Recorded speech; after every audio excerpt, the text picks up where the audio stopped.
This is Macro Analytics, delivering frank conversations on global macroeconomics and market analysis, outside the mainstream, featuring discussions and debates between Gordon T. Long, publisher and editor of GordonTLong.com, and his guests. The content of this discussion is strictly the opinion of the participants. It is in no way a solicitation for business, nor is it to be considered investment advice of any sort. Always consult a registered investment advisor before making any investment decision. These discussions are extremely hard-hitting and terribly frank, and parental discretion is advised. Now, on to the show. Thank you for joining us. I'm Gord Long. I have with me this morning John Rubino, well-known author, publisher of the website dollarcollapse.com, amongst other things. Welcome, John. Hey, Gord. Good to talk to you again. Goes by quickly, more and completely different subjects than we just know that it'll always be different. And I want to kick it off and get right into this because we have lots to talk about. Brexit. What do you think? And we just had a terrible event happen over there. But what do you think's going on? What do you think will happen? And what should we learn from this?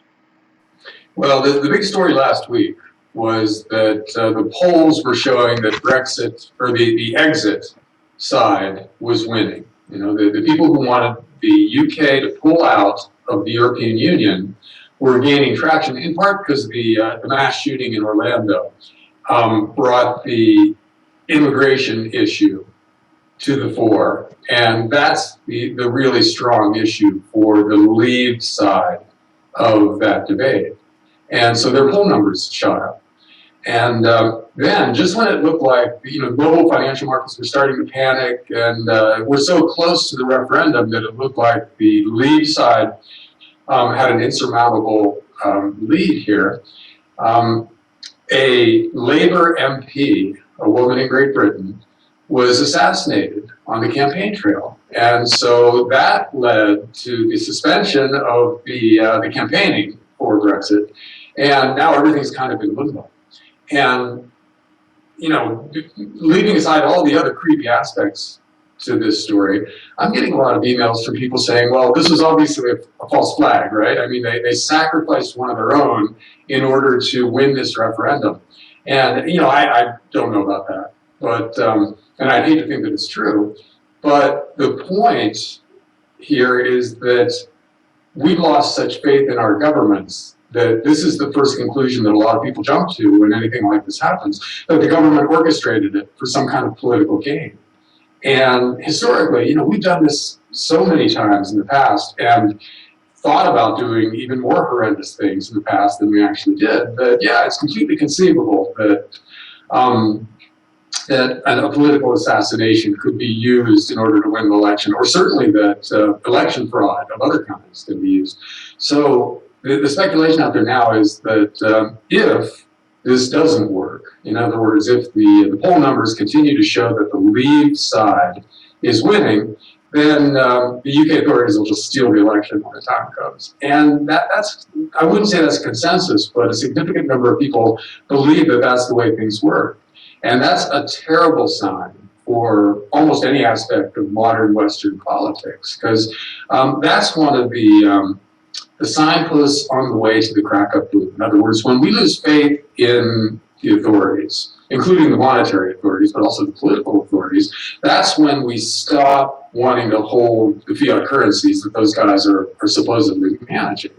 And we start converting our money into real stuff. And then we get that hyperinflation in real assets that leads to a currency crisis that the gold bugs have been expecting for such a long time. And so we're seeing things that indicate that a lot more people are coming to believe that that's the narrative that's really dominant out there. So yeah, this is, in a lot of ways, a really interesting story in the moment, but it's also a sign of a global political and sociological trend where, we're just losing faith in our governments. And the end result of that is pretty catastrophic from a monetary standpoint. It's all governments, isn't it, John? It's not just our primaries. We're seeing it on the U.S. government.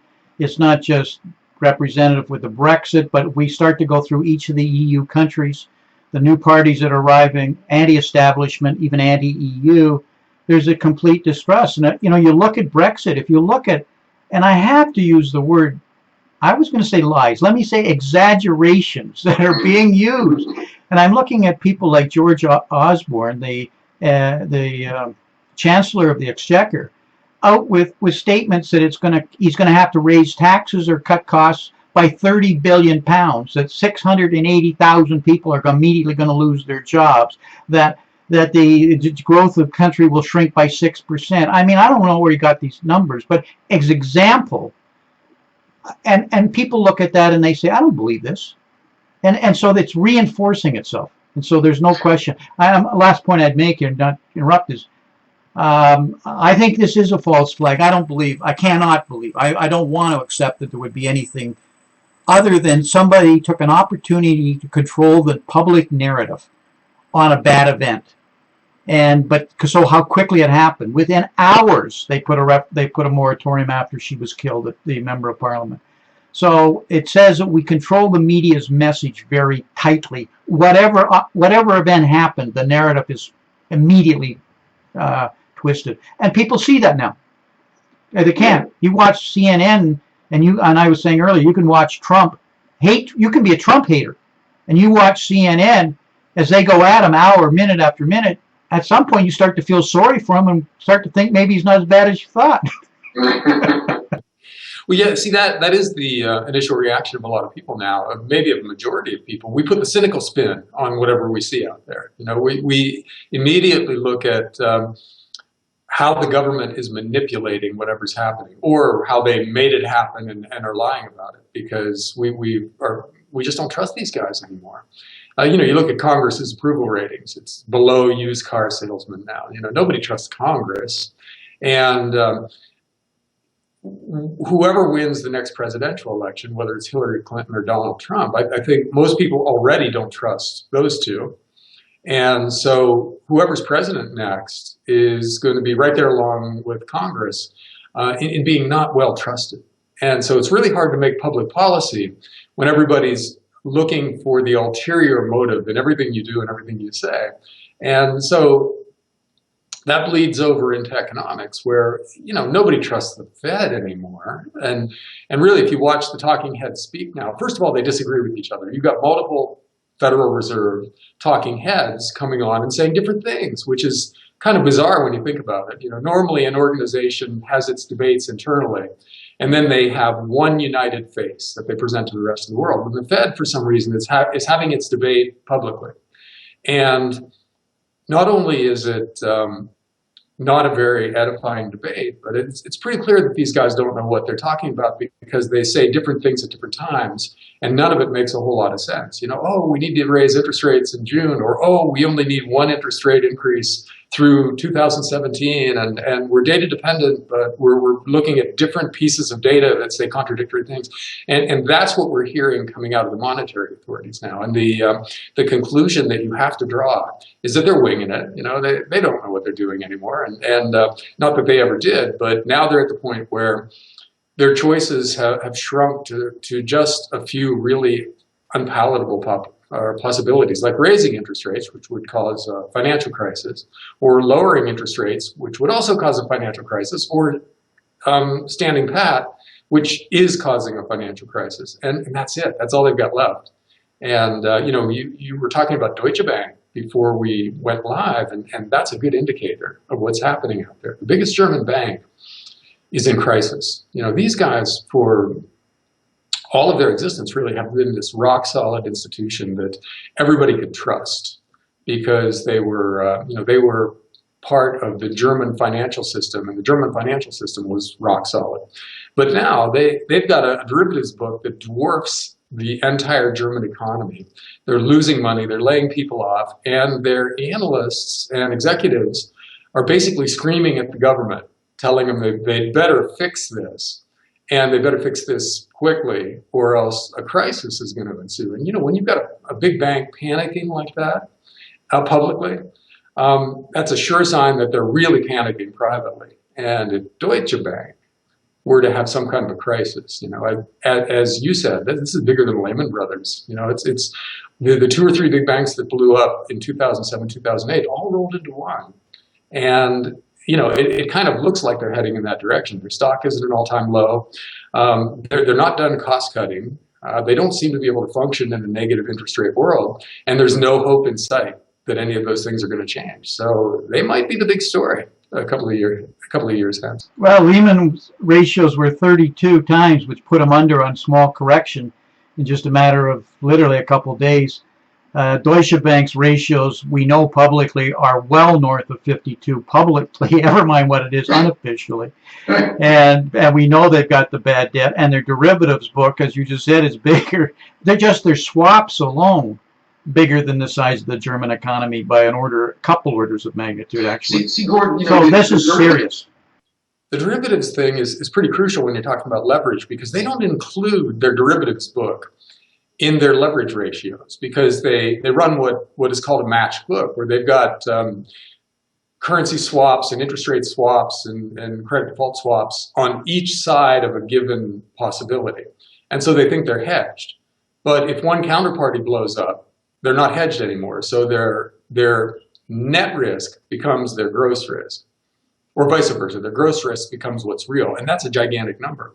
And so that's really the number to look at with these guys, and it's catastrophic. You know, you let one big bank anywhere in the world that has a big derivatives book fail, and all the others fail. It's a cascade failure of the banking system, just like with AIG almost taking down Goldman Sachs and JP Morgan Chase in 2008, unless we bailed them out with trillions of dollars. Well, now it's bigger. We allowed the banks to increase the size of their derivatives books and increase their leverage over the past 5 or 6 years.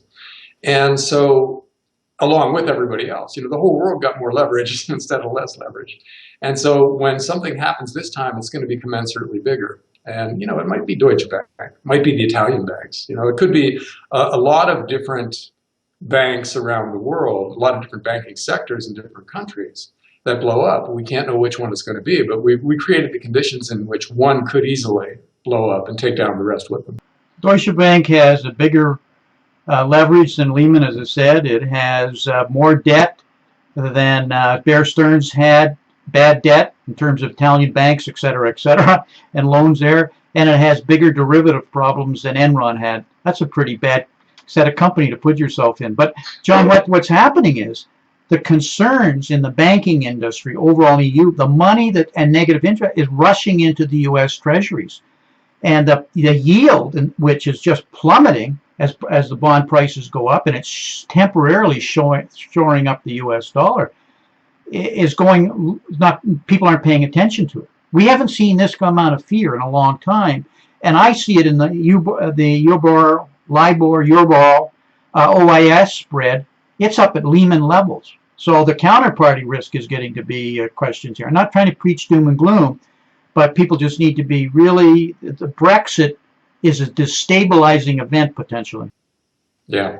Well, see, you bring up a really interesting question here, Gord, which is, if the dollar is the world's reserve currency and we're seen as the safest bet in the world, why are U.S. interest rates so much higher than Japanese and German and Swiss rates? Because now Switzerland is negative. They have negative rates across their entire yield curve, all the way out to 30 years. And Japan and Germany have negative interest rates all the way out to 10 years. And in the U.S., we don't have negative interest rates anywhere yet. So is that a sign of the fact that there's just, you know, a bigger supply of treasury bonds out there, and that distorts the the yield curve in the U.S. versus the rest of the world? Or is this just one of those anomalies that's going to be worked out? You know, will high U.S. interest rates be arbitraged away when all this money that you were talking about flows into the U.S. to buy treasuries? And so, you know, it's possible that the latter is the right answer, and that we're going to see negative interest rates too pretty soon.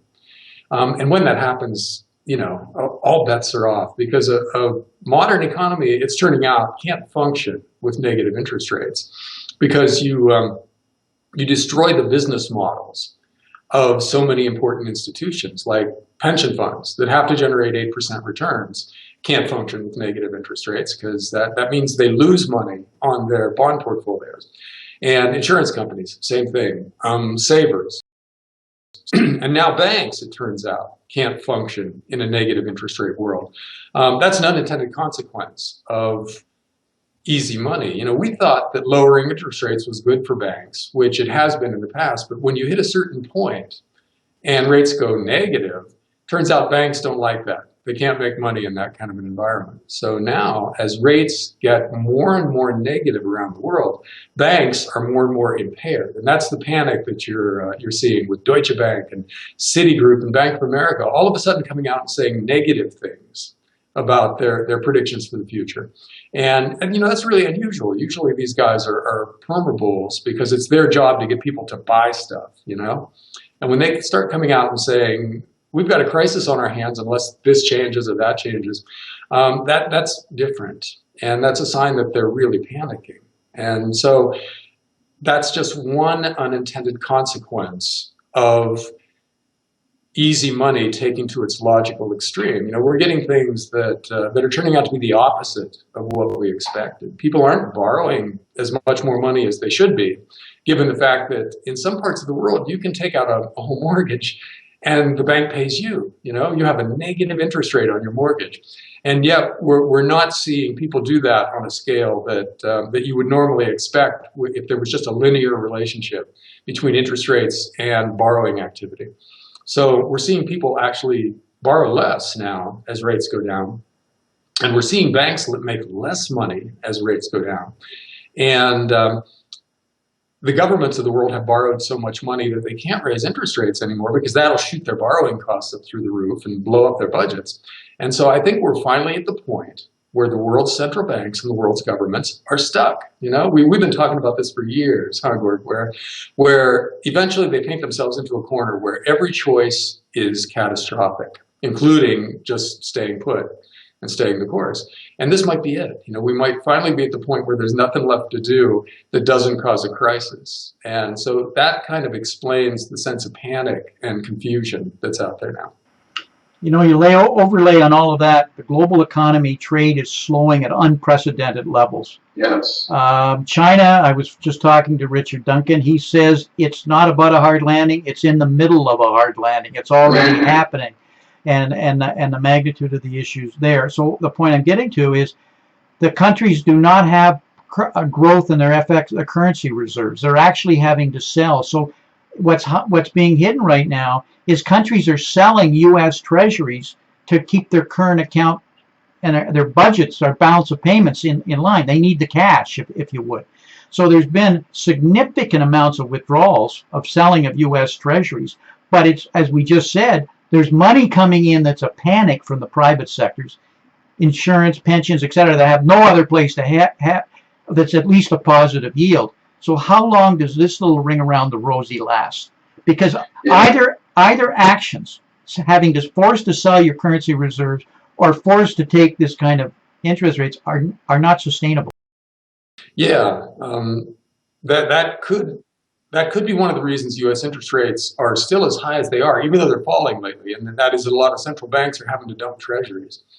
But see, that's another huge problem with negative interest rates, is that government bonds are what the world's central banks use as their reserves. They buy long-term bonds in a lot of cases from governments and then hold them. But if those bonds have negative yields, that means central bank balance sheets are getting more and more leveraged and more impaired.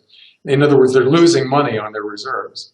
So yeah, Gord, I don't know. See, what people don't understand, John, is the capital ratios and the Basel agreements, etc. It says if you're holding the bonds, your ability to lend out money, it's not like the normal reserve requirements on deposits. It's highly leveraged, incented that by the governments. So all of their book of lending is based on keeping these sovereign bonds on their books. However, having said that, being a little too simplistic, having said that, they're losing money on them. so they're not lending; they're caught. Yeah, negative interest rates turn so many. You make money by borrowing in a negative interest rate world, and you lose money by saving. Your capital shrinks if you save money and invest that money in negative yielding assets. And that's what a big part of the world is doing now. We've got $10 trillion of negative yield government debt. floating around out there. And corporations are starting to raise money by issuing bonds that have negative yields. So the capital base of the world is shrinking now. And that's something that obviously can't go on, because if your capital shrinks, you get poorer. And it makes it harder and harder to cover the debts that you've taken on. So yeah, every trend seems to have hit an inflection point where suddenly what used to be considered growth is now shrinkage. You know, the world is getting poorer at the same time that it's leveraging itself as if it was getting a lot richer and more able to carry this debt. So yeah, Gord, I don't know. That also could explain why we're seeing gold pop lately, because that's the asset that people jump into when they see the financial structures of their system, you know, whatever their country they're living in and investing in, become more and more fragile.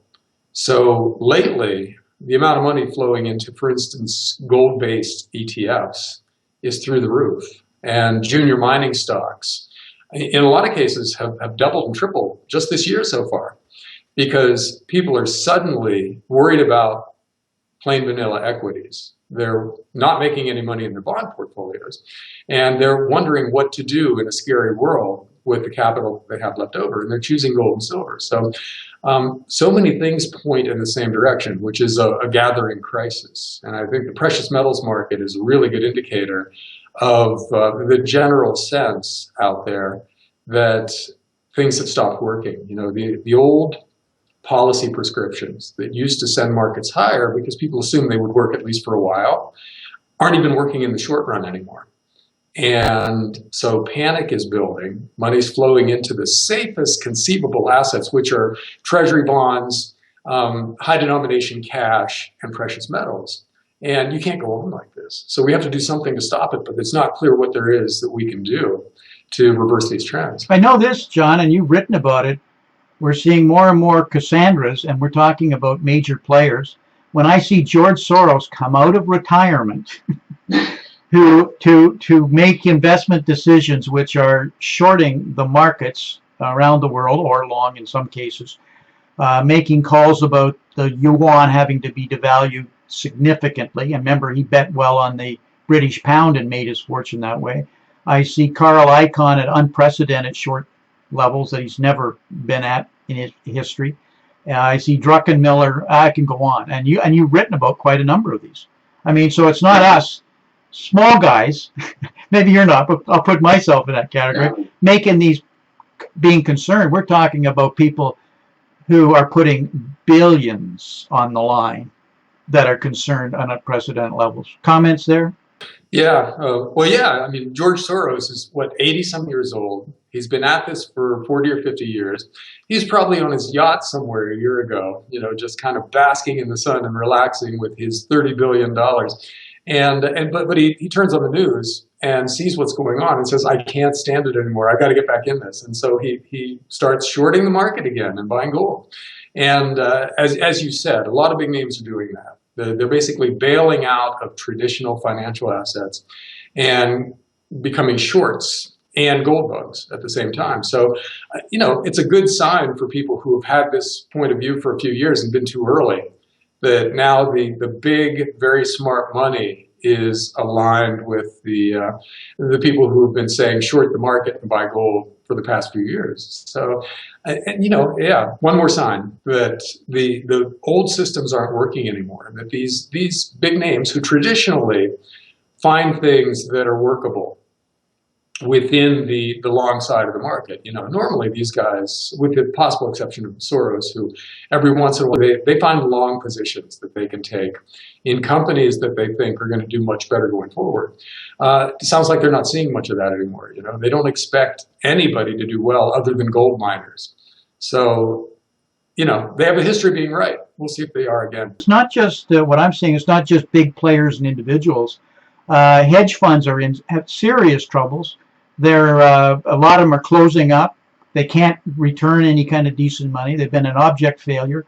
Pension plans are reducing their commitment. And so what we've seen recently, AIG have decommitted $4 billion of their hedge money to hedge funds. Metropolitan Life, biggest insurance company in the United States, 1.8 billion they've decommitted to. Cassandra Kelpers, I mean, these players, big money they're taking out of the hedge funds. But where are they putting it? They're putting it in private placements. And the point here is that's money that's outside publicly exchanged traded markets. And I think of it this way. They're leaving the stock market through their hedge fund vehicles and they're going into private placements. That is a huge, as one politician said, sucking sound that's coming out of the market. And thank God we have buyouts or stock buybacks happening to shore up the market. But as cash flow is falling, I don't know how long that can be sustained. But these are significant trends that when I'm talking about these moves that are happening between hedge funds and insurance companies. Yeah, well, the hedge fund sector has really failed massively in the last few years. Yeah, and part of that is that we just added so many new hedge funds. That was sort of the hot vehicle that, because they're basically free to do anything they want to, and the perception is that hedge fund managers are the smartest guys in the market. But if you add 5,000 hedge funds in the space of a few years, did you really find 5,000 new superstar money managers to run them? Or did you just take a bunch of guys who were untested and in a lot of cases mediocre, name them hedge fund managers, and then expect people to treat them as if they're George Soros or Stan Druckenmiller or somebody like that who has a long history of being right and doing unusual things? And what happened was a lot of these guys turned out to be just mediocre money managers who made bad bets, piled into the same kinds of assets as everybody else. The hedge fund industry became this big herd that was all buying Apple at the same time and allowing themselves to be fooled in the precious metals market over and over and over again by the big commercial players in that market and losing money. So now you're seeing this drumbeat of hedge funds that are reporting bad numbers and seeing redemptions and forcing them to close some of their big flagship funds. And there's no real end in sight to this either, because the markets aren't really hospitable anymore for especially macro hedge funds, where they're making bets on big societal trends, because you can't play that kind of a market unless it's a free market. And if it's manipulated by governments who are, in some cases, actively trying to mess with the financial community by moving prices around to trigger technical buy and sell signals in order to achieve political goals, then if you're a hedge fund trying to play this market, it becomes harder and harder. And it's turning out that a lot of these guys just can't do it. So money's flowing out of that sector. And as you said, it's flowing into other sectors that don't imply confidence necessarily on the part of big institutions in our public markets. So yeah, one more sign. You can go down a list of things that are kind of trend changes that have happened in the last couple of years, and they all point in the same direction. They all point towards increasing instability and lessening trust in the big systems. If insurance companies are pulling out of hedge funds and getting into ETFs, which are basically automated, passive investment vehicles that don't employ a lot of high-priced financial talent, and also into private placements, which do things off the radar screen, then that's a sign that they don't have faith in the old techniques of money management. They're not in actively managed funds anymore. But again, that's a sign that the stuff that used to work isn't working anymore. And so we have to look at what we can do to fix this, and it's not clear there's anything that we can do to fix it, because anything we try just increases instability in the financial markets, makes it harder and harder for hedge funds to play trends when the trends are manipulated and or completely unpredictable because they're based on government actions that you can't know about ahead of time and don't make any sense when they do happen. So yeah, it would be a terrible time to be a money manager unless you're one of these guys with billions to play with and a real sense of history, like George Soros or Carl Icahn, who have a history of understanding this stuff, getting it right, and making a lot of money. Those are the names that that are probably going to be in the media going forward. as people who have gotten it right. And that's not a good thing for the rest of the system, because what they're betting on now is basically chaos. And if they're right, the rest of the world suffers big time this time around. Well, George Soros spent the last 10 years focused on the EU, trying to get it right, speaking out new ideas. Number of institutions he started to steer policy, and he thought effectively. And basically, I would suggest he's thrown up his hands and said, it's hopeless. EU I'm talking about. And I am concerned about the Chinese yuan, and I think there's another collapse in the yuan comparable to what happened to the British sterling. And I'm not trying to take words out of his mouth, but that's what I'm reading. John, I think we've really depressed our listeners here. So, but I know I can hear them screaming at me saying, Gord, well, ask John, what is he doing about it now that he knows all this? And they're saying, help, John, what should I do? Well, you know, at times like this, Gord, see, every situation is really just an investment thesis, right? So we're laying out a really depressing scenario for the world economy. But flowing from that is a really optimistic, interesting investment thesis, which is you do what the big names we were just talking about are doing. You short an overvalued stock market in general, and you buy risk-off assets like precious metals, and to an extent energy assets, and farmland and really well-chosen real estate stuff governments can't create in infinite quantities when they start to panic. And so as they do that, as they devalue their currencies, more and more paper wealth flows into real assets. And so historically, gold and silver have gone way up in these kinds of circumstances. Look at the 1970s, and then look at the aftermath of the Great Recession.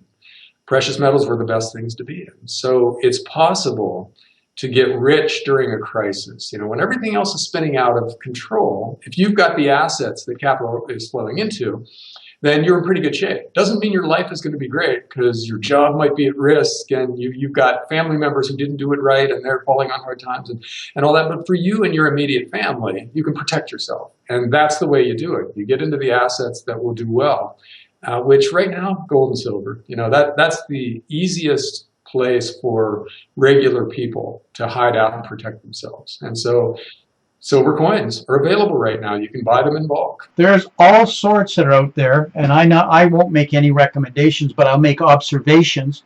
Capital controls, financial repression issues. Have you noticed that Bitcoin has went from 400 to 700 in the last 3 weeks?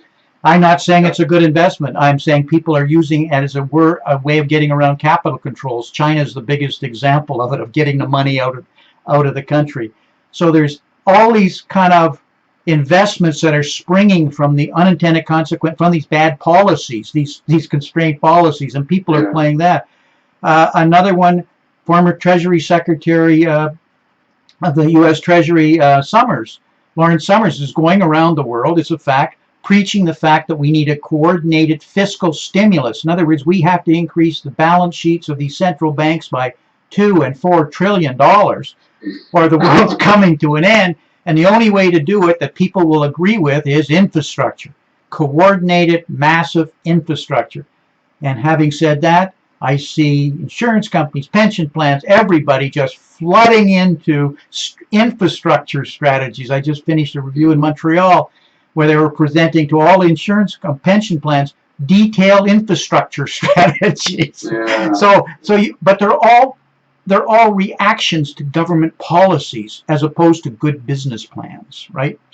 But I'm just trying to say there are all sorts of strategies that are going on right now that they're not making the public media.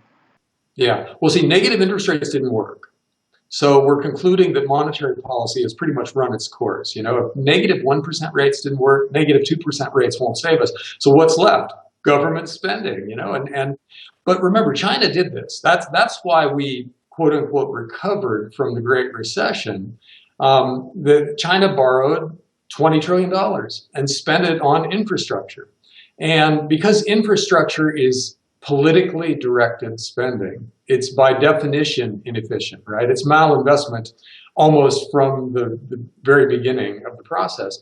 And so if the world is going to do that, if we're going to borrow another 10 or 15 or 20 trillion dollars and throw it at roads and bridges and airports, those roads and bridges and airports are going to be built by and for the politicians who have the most pull, not based on any kind of market judgment about where those things should go or whether they should be built. So we'll end up with all these white elephants, all these things that don't generate cash flow, and a ton of debt that can never be paid off. So that'll just make things worse. And the question is, have we figured out that, that each new government program that used to get the markets excited has stopped working, and therefore the next one shouldn't work either. When the market comes to that conclusion, then everything changes. And so someday that'll happen. Maybe it'll happen with the new up and coming infrastructure plans, deficit spending plans on the part of the big governments, because maybe people will figure out, well, we already owe so much money. Will borrowing more help us? I don't think so. I'm going to bail, and when the critical mass of investors start behaving that way, then it doesn't matter what they do anymore. And so this time could be it. I think that's what's happening, John, but we have a track record. We saw Japan fail miserably with quantitative easing, quantitative QQE, NERP going to ZERP going to NERP. We've watched China, as you just said, in infrastructure, and it's failing miserably. So there's no question. The answer is we just need to double up, and that's what we tend to do. But you are right on. What we're seeing is the big money taking their money outside of what I'll refer to as the banking industry. In other words, the standard financial instruments that are not a credit, they're not a claim on asset. People putting themselves into real assets. Whether you want to call them hard assets, but entities that are spinning off free cash flow and aren't debt encumbered and can handle recessions. And there's all sorts of those out that aren't necessarily on publicly traded exchanges. And so that's what I'm saying. John, we have to wrap. We can go on. Great subject. Any closing comments you want to make? No, I think we've covered it, Gordon. So we can reconvene next week or next month, and there'll be a lot more to talk about. Well, we're going to talk about what the fallout from Brexit was. I'm sure we'll do that, and probably one other thing. John, how can our listeners follow your work, your writings? I run dollarcollapse.com, and that's basically a continuously updated site that covers what you and I talked about. And my most recent book is The Money Bubble, which also covers the stuff we just talked about, and that's available on Amazon. And you have a free newsletter subscription where people can sign up and automatically get notified of all your releases? Yeah, no, that's just go to dollarcollapse.com and a little window will pop up, give you a chance to sign up. Talk to you next month. Great. Thanks, Gordon. Thanks, John. This has been Gordon T. Long, editor and publisher of GordonTLong.com. New recordings are posted regularly and can be found at GordonTLong.com. New show notifications are available through RSS feed, iTunes, and other social networking venues at GordonTLong.com.